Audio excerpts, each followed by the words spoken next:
Қайырлы күн, құрметті аналар. Бүгінгі біздің қозғайтын тақырыбымыз психологияның адам өміріндегі рөлі. Жалпы психология ғылымы қазіргі таңда біздің өмірімізде жақсы мықтылап қалыптасты. Себебі психология ғылымы өмірдің барлық жағын қамтып өтеді. Яғни қоғамдағы бірден бір көзге көрінбейтін ғылымдардың бірі. Адамның жан дүниесін, бала психологиясы, отбасы психологиясы, әйел психологиясы, ер психологиясы деп жатамыз. Сол себептен әрқайсымыз адаммен, тұлғамен, қай жерде, қай салада болмасын, біз тұлғамен жұмыс жасағандықтан психология ғылымы біздің өмірімізге аса қажет. Адамдармен психологиялық қарым-қатынас негізін білмесе, онда оның табысқа жетуінде де, мақсатына жетуде де біршама кедергі болады. Сонымен психологияның жұмыстағы рөлі қандай?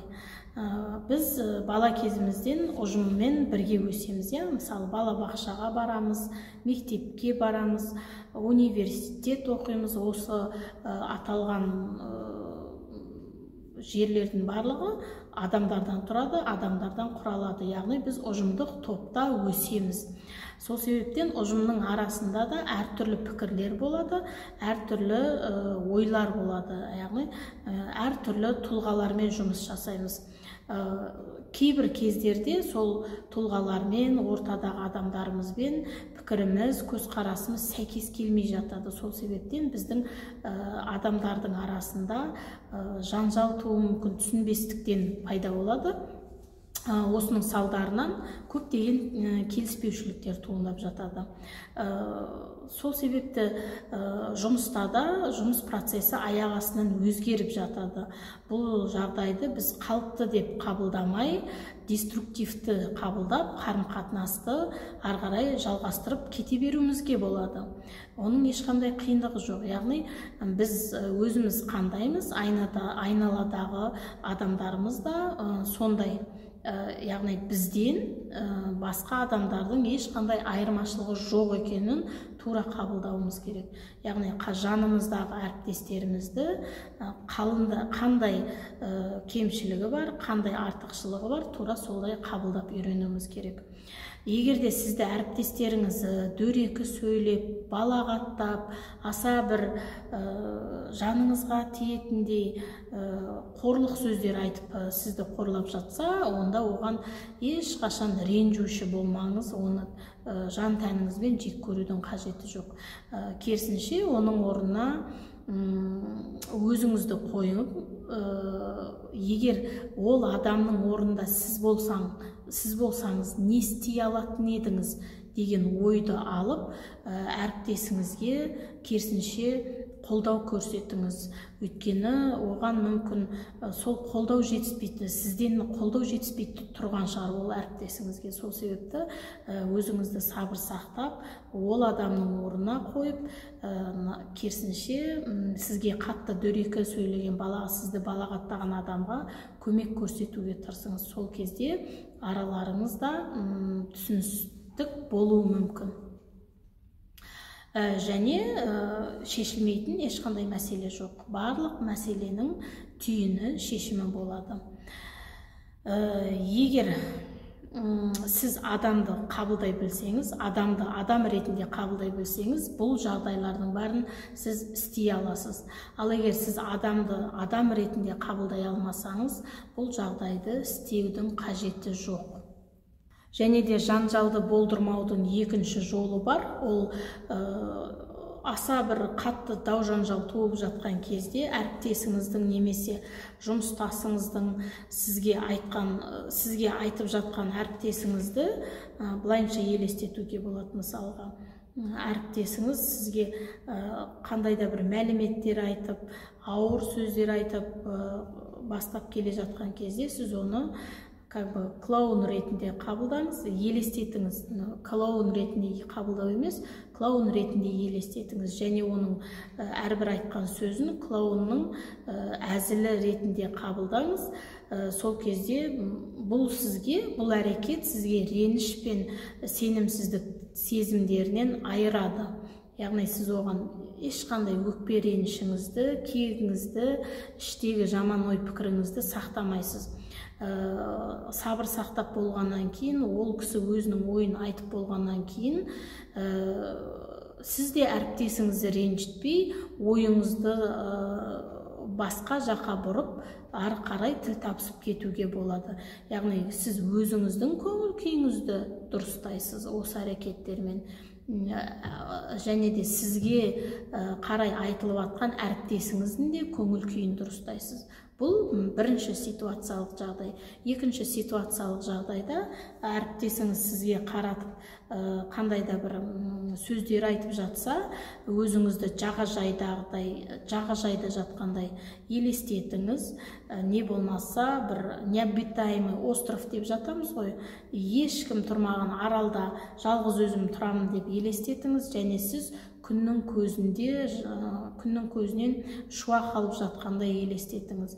Бұл жағдайда сізді көптеген конфликттардан алып шығады.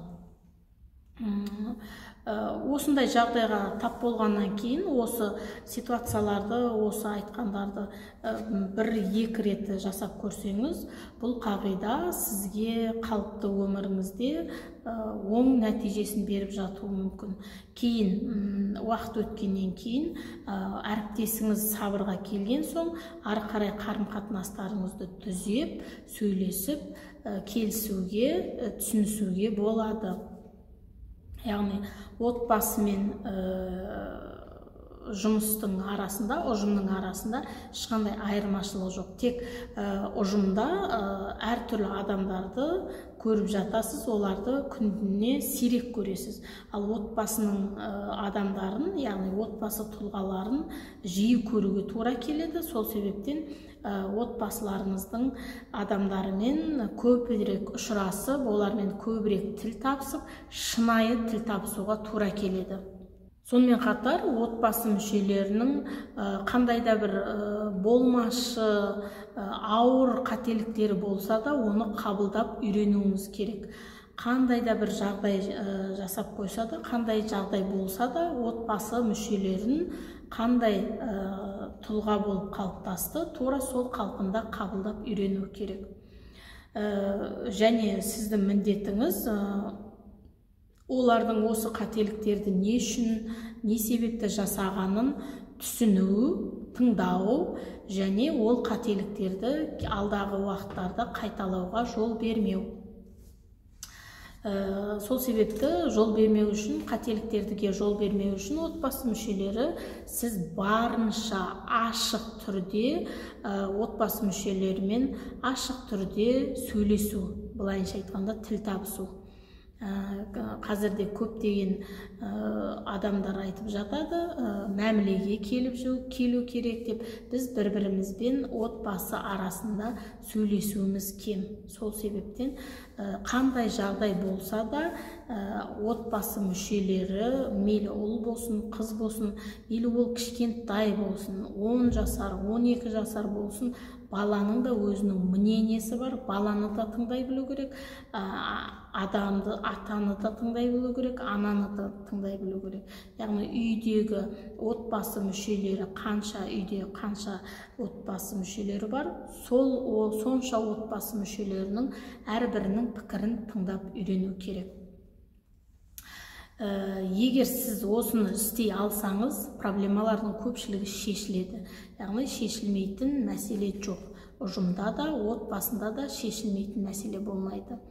Яғни сіз бұл нәрсені істей алсаңыз, осы нәрсені жасай алсаңыз, сіздің отбасыңызда ешқандай мәселе жоқ. Яғни бір-біріңізді сол мезетте, сол сәтте тыңдай аласыз, түсіне аласыз. Екінші тараптың пікірін тыңдай аласыз, түсіне аласыз, ұғына аласыз.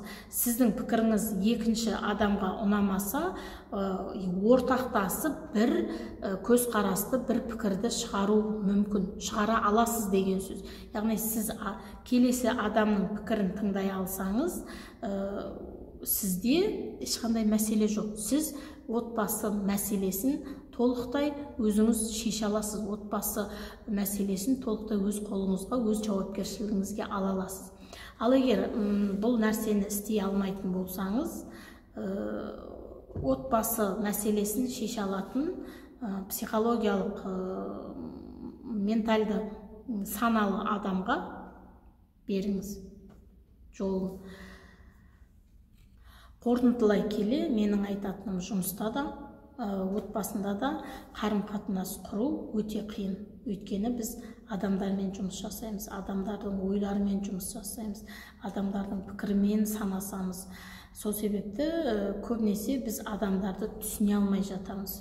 Түсінгіміз келсе де түсіне алмаймыз, қабылдай алмаймыз. Яғни екінші тараптың көзқарасын қабылдау бізге қиынға соғады. Барынша екінші тараптағы пікірді, екінші тараптағы көзқарасты тыңдап, қабылдап үйренуіміз керек. Себебі бұл біздің алдағы уақытта табысқа жетуімізге жететін жалғыз бір жол.